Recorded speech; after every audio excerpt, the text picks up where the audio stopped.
Here's some of the stories trending this week at NASA. 3, 2, 1, and liftoff at dawn. The dawn of Orion and a new era of American space exploration.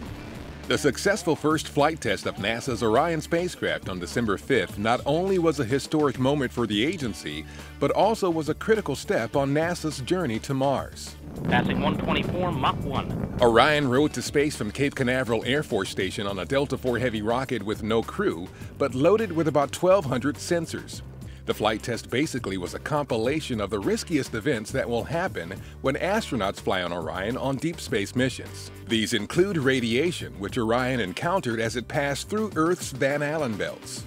A human-rated system hasn't gone that far since 1972. And in fact, that mission was Apollo 17, which launched December 7th. Here we are again, now the United States leading exploration.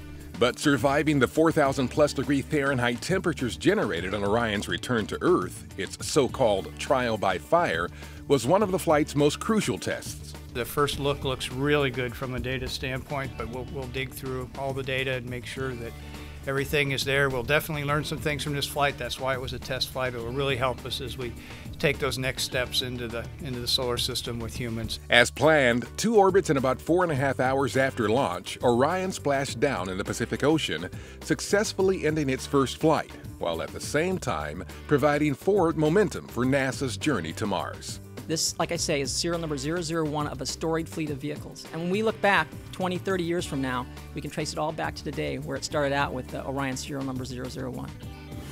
A panel discussion on December 2nd featured NASA leaders at Kennedy Space Center and at headquarters discussing what's next on the journey, including the new technologies and capabilities being developed to send astronauts farther than ever before, first to an asteroid and then on to the Red Planet. The barrel for the engine section of NASA's new Space Launch System rocket recently was taken off the Vertical Weld Center tool at Michoud Assembly Facility in New Orleans. The barrel is flight hardware to be used on Exploration Mission 1, the first uncrewed test flight of the 70 metric ton configuration of the SLS. The barrel and a ring will house 4 RS-25 engines that will power the core stage of the SLS.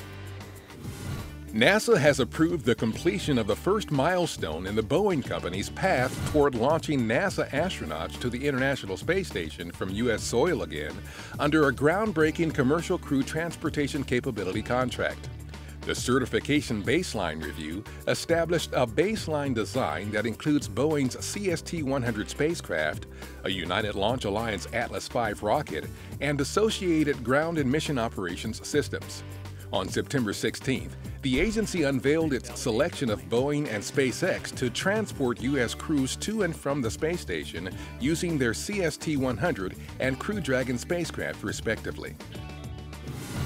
And that's what's up this week at NASA. For more on these and other stories, follow us on social media and visit www.nasa.gov/twan.